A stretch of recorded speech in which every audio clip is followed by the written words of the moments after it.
할렐루야. 2022년 6월 13일 월요일 아침 기도회를 시작하겠습니다. 오늘도 하나님의 귀한 말씀을 묵상하고 기도함으로 복된 하루를 시작하는 우리 성도님들 되시기 바랍니다. 오늘 하나님의 말씀은 구약성경 사무엘상 23장 1절부터 14절까지의 말씀입니다.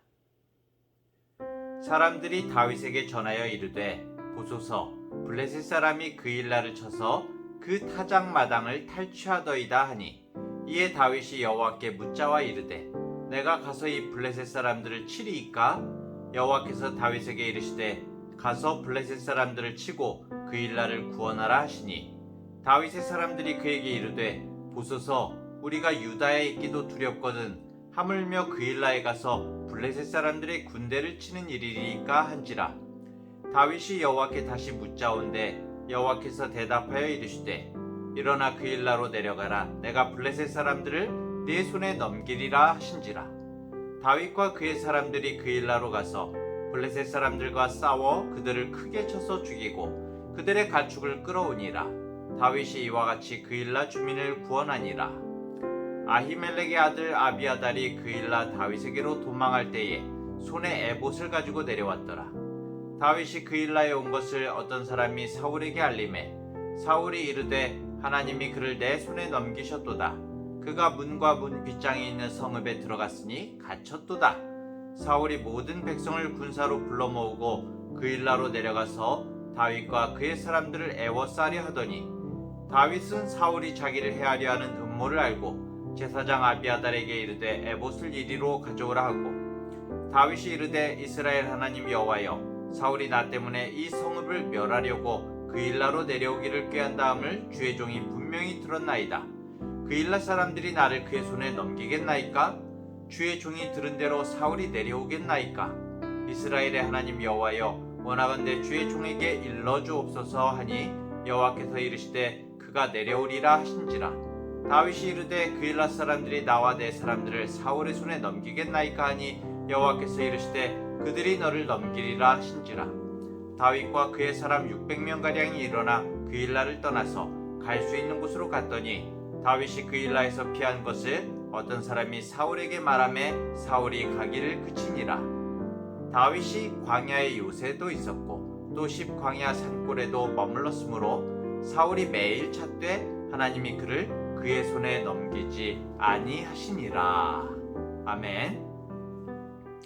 오늘 본문을 보면은 본격적으로 사울을 피해서 도망자로 살고 있는 다윗을 우리가 볼 수가 있죠. 물론 이 광야라는 곳이 굉장히 넓고 몸을 숨기게 되면 쉽게 찾지 못하는 그런 장소인 것은 확실하지만 600명이나 되는 부하들을 데리고 아주 살벌하게 다윗을 쫓고 있는 그런 사울 왕을 피해 다닌다는 것은 너무나 조마조마하고 살떨리는 그런 심정이었을 것입니다. 그런데 오늘 말씀에서 보면 다윗은 이런 어려움의 상황 가운데에도 하나님 앞에서 옳은 일, 과연 자신이 해야 할 일이 무엇인지를 생각하면서 나아가는 모습을 볼 수가 있는데요. 1절을 볼까요? 사람들이 다윗에게 전하여 이르되 보소서 블레셋 사람이 그 일날을 쳐서 그 타작마당을 탈취하더이다 하니, 이렇게 나오고 있습니다. 그 일라는 이스라엘의 유다 지파 땅인데요. 블레셋 사람들이 그 일라 사람들의 곡식을 빼앗으려고 쳐들어왔다는 그런 소식을 들은 거죠. 사실 지금 자기와 또 부하들의 목숨을 부지하기도 굉장히 어려운 상황이거든요. 사울에게 계속 쫓기고 있는 상황인데, 그런데도 다윗은 지금 자신이 해야 할 일이 무엇인지, 기름 부음을 받았잖아요. 다윗이 왕으로서 기름 부음을 받았는데, 기름 부음, 내가 하나님 앞에서 기름 부음 받은 사람인데 내가 이런 상황에서 마땅히 해야 할 일이 무엇인가, 무엇이 과연 옳은 것인가, 이렇게 생각하고 있는 것이죠. 자신이 하나님과 이스라엘 앞에서 해야 할 일, 옳은 일이 무엇인가를 따져보고 있는 것입니다. 그것은 바로 이스라엘 사람들의 생명과 재산을 지키는 것이죠. 그래서 정말 내 코가 석자이기는 하지만 다윗은 여호와 하나님께 묻게 됩니다. 그일라로 블레셋을 치러 가야 되겠습니까? 이렇게 묻게 되죠. 그러자 주님의 답변은 블레셋을 치고 그일라를 구해라 라는 그런 말씀이었습니다. 그런데 어떻습니까? 부하들이 반대하고 나섰죠. 사실은 부하들의 입장에서 봤을 때는 너무나 당연한 거죠.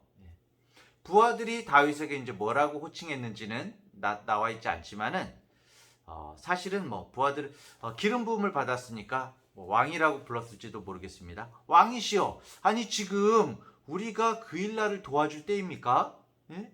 지금 우리가 꼭꼭 숨어 있어도 모자란 판에 우리가 어딜 가서 도와줍니까? 말도 안 됩니다. 이렇게 다윗에게 따지고 들었을 수도 있겠습니다. 뜯어 말렸을 겁니다.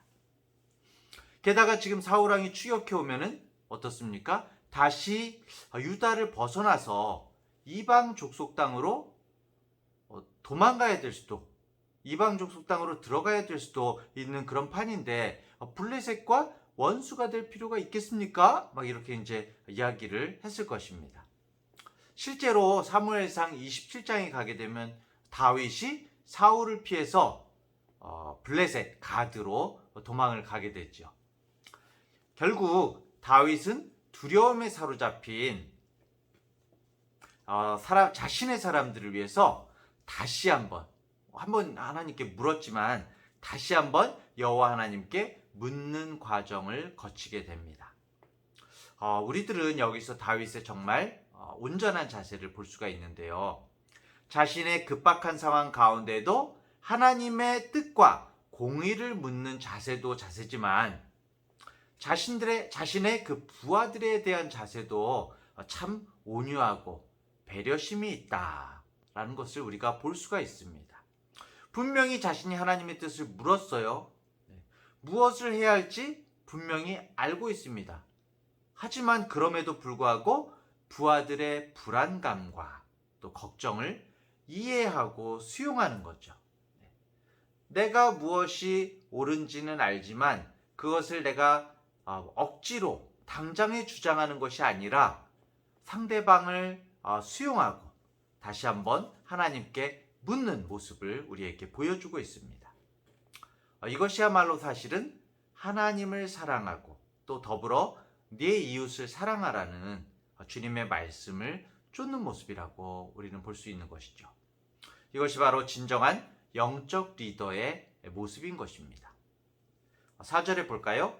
다윗이 여호와께 다시 묻자온데 여호와께서 대답하여 이르시되 일어나 그일라로 내려가라. 내가 블레셋 사람들을 네 손에 넘기리라 하신지라.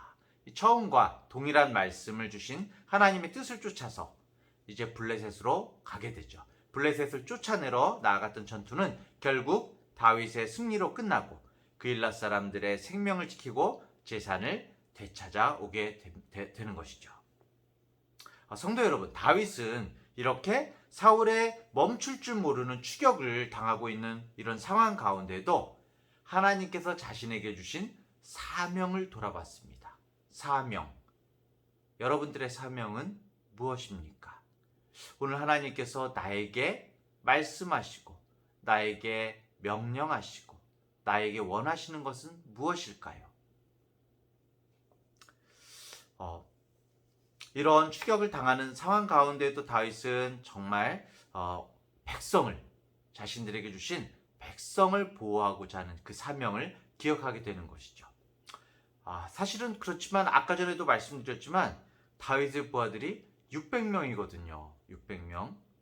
한번 머릿속으로 생각으로라도 한번 유추를 해보는 겁니다. 600명이라는 사람들이 우리가 요즘에 몇천 몇만 이렇게 헤아리기 때문에 600명 그러면 얼마 안 되는 것 같지만은 이 사람들이 정말 어마어마한 많은 집단인 것이죠. 굉장히 많은 사람들이고 쉽게 발각될 수 있는 그런 사람들인 겁니다. 결국 이런 사람들 600명이 사울에게 잡히지 않고 계속 빠져나갈 수 있다는 것이 사실은 오히려 신기한 일인 것이죠. 결국 다윗과 그의 일행을 한순간도 놓치지 않고 사울에게서 지키시는 분이 누구십니까? 바로 하나님이시죠. 마지막 14절을 볼까요? 다윗이 광야의 요새에도 있었고 또 십광야 산골에도 머물렀으므로 사울이 매일 찾되 그냥 끈질기게 계속 찾아다녀도 하나님이 그를 그의 손에 넘기지 아니하시니라. 결국에 모든 것을 지키시고 붙드시고 함께 하시는 분은 하나님이신 것을 우리는 알 수가 있는 것입니다. 사울은 매일 다윗을 죽이기 위해서 수단과 방법을 가리지 않고 찾아다녔지만 발견할 수가 없는 겁니다. 사실 600명을 데리고 사울에게 잡히지 않는 게 진짜 이상한 거죠. 사울이 기를 쓰고 다윗을 죽이려고 합니다. 그런데 다윗은 사울에게 잡히지 않는 거죠. 성경은 다윗이 지혜롭게 사울을 잘 피해 다녀서 잡히지 않았다라고 그렇게 말하지 않습니다. 또 반대로 사울이 아주 어리석어서 다윗을 잡지 못했다고도 말하지 않습니다. 다윗이 사울의 손에서 빠져나올 수 있었던 것은 오로지 바로 하나님께서 다윗을 보호해 주셨기 때문이다 라고 성경은 결론적으로 우리에게 알려주고 있는 것이죠. 다윗은 엄청난 역경 속에서 하나님의 돌보심과 은혜 베풀어 주심과 그리고 하나님의 자비를 경험할 수가 있었던 것입니다. 사랑하는 대학교의 성도 여러분, 사울은 정말 부족하고 연약한 죄인이었습니다. 그런데 다윗도 마찬가지였습니다. 그들은 하나님의 기준에 갖다 대면은 50보 100보의 그런 사람들이었습니다. 그렇다면 둘의 차이라고 한다면 뭘까요? 다윗은 자신의 눈앞의 상황과 조건이 아닌 하나님의 뜻과 사명을 구했고 또 급박한 상황에도 하나님께서 사랑하시는 사람들을 자신이 섬김으로써 다윗 자신이 정말 하나님을 섬기는 사람이라는 사실을 증명한 것이죠. 그리고 자신을 따르는 모든 사람들의 의견을 경청하고 다시 한번 하나님께 묻는 자세를 보여주었습니다. 내가 내 말이 옳을지라도 내 뜻이 옳을지라도 자신이 그래 나도 틀릴 수가 있어. 그래 저 사람들의 마음도 이해해야지 하면서 다시 한번 하나님의 뜻을 구하는 다윗. 성도 여러분, 오늘 주어진 하루의 삶이 우리 앞에 있습니다. 오늘 누구를 섬겨야 할지 우리 각자는 다 알고 있죠. 다윗과 같이 내 상황과 처지가 넉넉하지 못할 수도 있습니다. 여러 가지 어려운 일들이 나를 둘러싸고 있을 수도 있습니다. 걱정과 불안이 있을 수도 있습니다. 하지만 정말 나의 사명이 무엇인지, 하나님께서 나에게 무엇을 원하시는지를 기도하며 오늘 내게 맡기신 사람들을 여러분이 마음으로 섬긴다면 우리 주님께서도 우리를 친히 섬겨주시고 지켜주실 것입니다. 기도하겠습니다. 하나님 아버지, 다윗의 삶은 평안하지도 않았고 안전하지도 않은 그런 삶이었지만 하지만 자신의 삶의 여건이 어떠하든지 간에 자신의 사명이 무엇인지 하나님께서 맡겨주신 것이 무엇인지 그 뜻이 무엇인지를 구하는 모습을 보게 됩니다. 그리고 하나님께서 자신에게 맡긴 사람들을 섬기고 그들의 의견을 경청하는 모습도 보게 됩니다. 이렇게 하나님을 사랑하고 또 하나님을 경외하는 사람임을 그의 삶으로 입증했습니다. 사랑의 주님, 오늘 우리 각자에게 맡겨주신 삶의 자리에서 우리에게 맡기신 사람들을 섬김으로써 하나님의 뜻을 구하고 또 무엇이 옳은지를 행함으로 주님을 기쁘시게 하는 우리 모든 성도들이 되기를 원합니다. 주의 은혜를 부어주시옵소서. 함께하여 주시옵소서. 감사드리며 예수님의 이름으로 기도합니다. 아멘.